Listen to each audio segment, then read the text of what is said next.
Ayan, so as you can see, this is the mock exam that I took last night, December 15, 11:26 p.m. Adelaide time.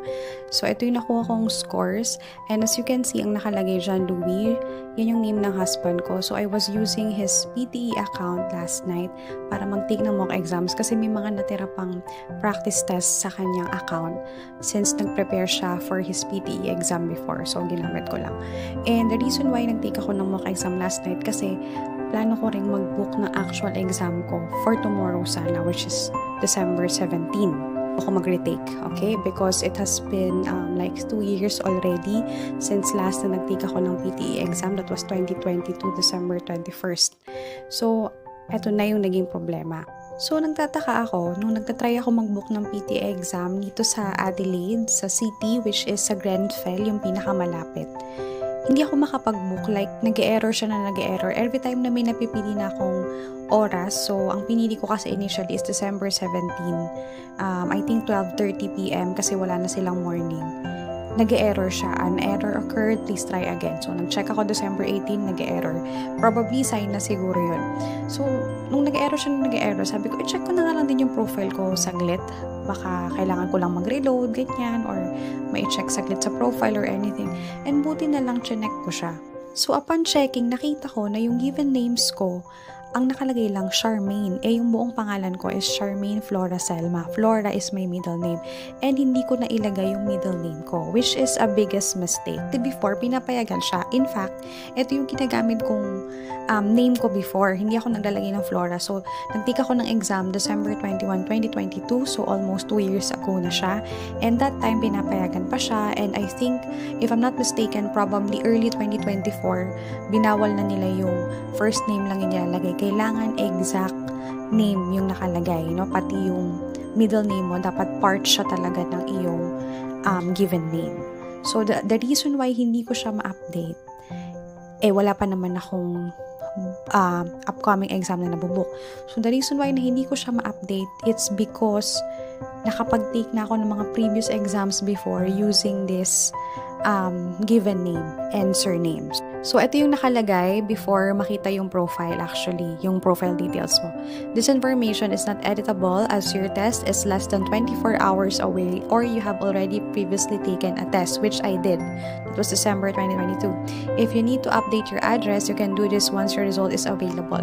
If any other information requires updating daw, which is yun nga, in my case, yung name ko, please click here to submit a change request. So, may form po yan na kailangan fill outan.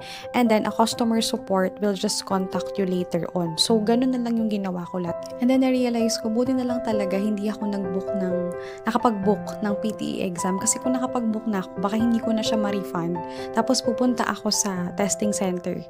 And then, dala-dala ko yung passport ko na hindi exact yung name sa nasa profile ko. Kasi nga, yun na yung bagong rule. So, buti na lang talaga. And if there's anyone na may ganitong issue, before kayo mag-take ng PTE exam, make sure lang na updated yung inyong name. And if hindi updated, try ninyong check agad ng profile ninyo if matching ba talaga yung inyong name sa inyong passport. Okay? So, any middle name, any second name, ilagay nyo lahat sa given names ninyo. Sa akin kasi, hindi ko siya may edit manually or by myself kasi may previous test na ako before. So, this was my PTE exam before. As you can see, yung pangalan ko, wala pa siyang middle name. Charmaine Selma pa lang. And then, that was December 21, 2022. So, ayan, sa mga PTE test takers like me, wag niyo na akong gayahin, no? So, better check na agad yung names ninyo kung nagmamatch ba. Especially kung nakapag-register na kayo before pero hindi pa kayo nagbubook. No, i-check nyo na kaagad kasi hindi nyo na siya pwedeng i-edit kapag less than 24 hours na lang PTE exam nyo na. So, wag nyo nang antayin na ganun.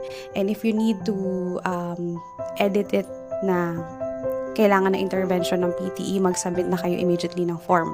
Ayan, so as you can see, yung form nakalagay 2 to 5 working days bago kanila mabalikan.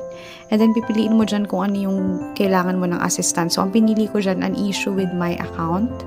Ayan, para ma-update yung details.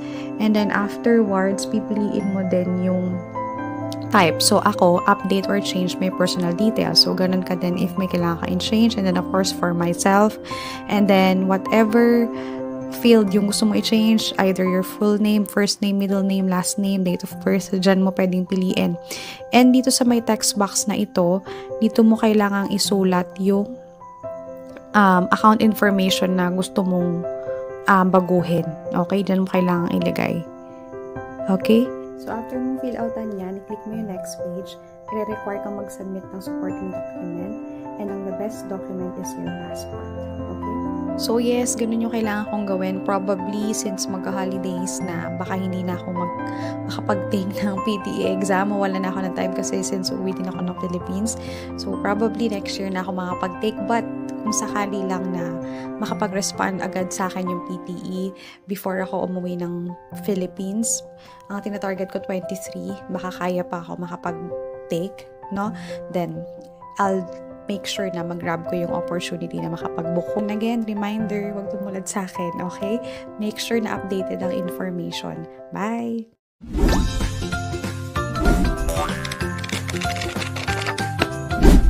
Practice